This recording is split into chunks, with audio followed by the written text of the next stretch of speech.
tubahaye ikaze nanone mu makuru agezweho. Inyuma y'uko bagiranye ikiganiro n'abanyamakuru ku ya 15 Ukuboza 2025, kuri ubu ngubu Bruce Melody yaba yubuye intambara y'amagambo kuri The Ben binyuze mu ndirimbo yashize hanze yitwa Munyakazi. Hagati aho ngaho twe tubahaye ikaze. Amazina yanjye nk'ibisanzwe nitwa Journaliste Thierry. Ubuka gukanda subscribe niba utarabikora. Niba wakunze iyi video kandi wibuke kuyiha like.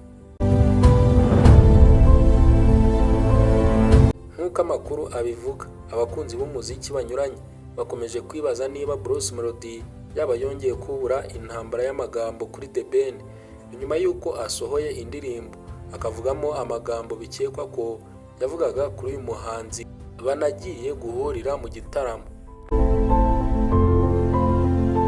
Wumvise neza iyi ndirimbo yitwa Munyakazi ya Bruce Melody ukayiha umwanya, harahagira ati nimukangiranye n'utunyamaswa duto ntukubita ijanja. N'amagambo benshi batekereza ko ari ayo gushoza intambara y'amagambo kuri The Ben, cyane ko aba bahanzi bamaze iminsi bakunze kugereranywa cyane.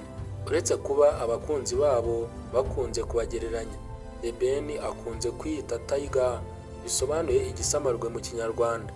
Ibyo bahuza no kuba Bruce Melody yararirimbye asaba abantu kutongera kumugereranya n'utunyamaswa duto. Kugereranya aba bahanzi ntabwo byarangiriye mu bafana gusa, kuko na Bruce Melody na The Ben mu kiganiro baherutse gukorana n'abanyamakuru bakanyujijeho buri wese yivuga imyato agaragaza ko arenze mugenzi we. Ubwo aba bombi bari bahuriye mu kiganiro n'abanyamakuru ku ya 15 Ukuboza 2025, umunyamakuru yabajije Bruce Melody niba yifata nka nimero ya mbere biturutse ku butumwa ashyira ku mbuga nkoranyambaga, yarangiza ugaherekezwa n'umubare wa 001. Uyu muhanzi mu gusubiza yaragize ati, "Yenda bisubiza muha urugero, nkunda gukoresha ingero. Turi igihugu gito gikikijwe n'ibihugu binini, ariko kubera ko tuzi ahantu turi, turabizi ko turi abambere. Mushaka igisubizo." The Ben asubiza ibijyanye n'iki kibazo cy'uwa mbere hagati ye na Bruce Melody yaragize ati, "Yiyise uwa mbere mu gakino, ariko njye ndi ntagereranywa."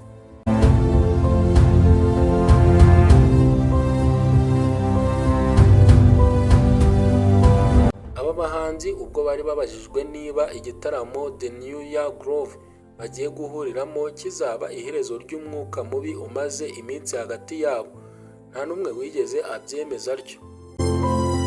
Aha The Ben yaragize ati, "Mbaye umunyakuri, ni igitaramo kigamije guha ibyishimo abanyarwanda."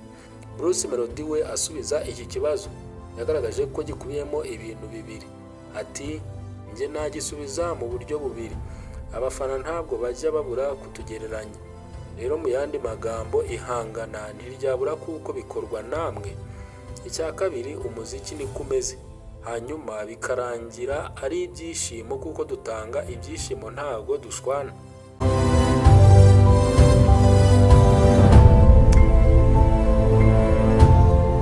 Muri iki kiganiro kandi buri wese muri aba bahanzi yateguje abakunzi be ko agiye gushyira hanze indirimbo nshya mbere y'iki gitaramo.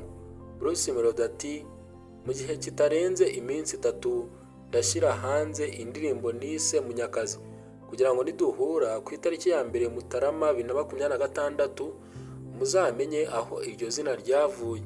The Ben nawe ati, "Mu gihe kitarenze iminsi 5 ndabasohorera indirimbo nise Indabo zanjye." The Ben na Bruce Melody bategerejwe guhurira mu gitaramo The New Year Groove kizabera muri BK Arena ku itariki ya 1 Mutarama 2026. Hanyuma se wowe utagendeye ku by'abafana bavuga, yewe ntunagendere ku kuba buri wese yigira uwa mbere muri aba bahanzi, ubundi ubona ari nde ukwiye umwanya wa mbere muri aba ngaba? Aho ngaho njye ndifashe. Gusa nanone duhurire muri comment utanga igitekerezo. Hagati aho ngaho njye mbaye mbashimiye. Bifurije ibihe byiza no guhirwa mu byo mukora. Imana ibarinde. Hasta la vista.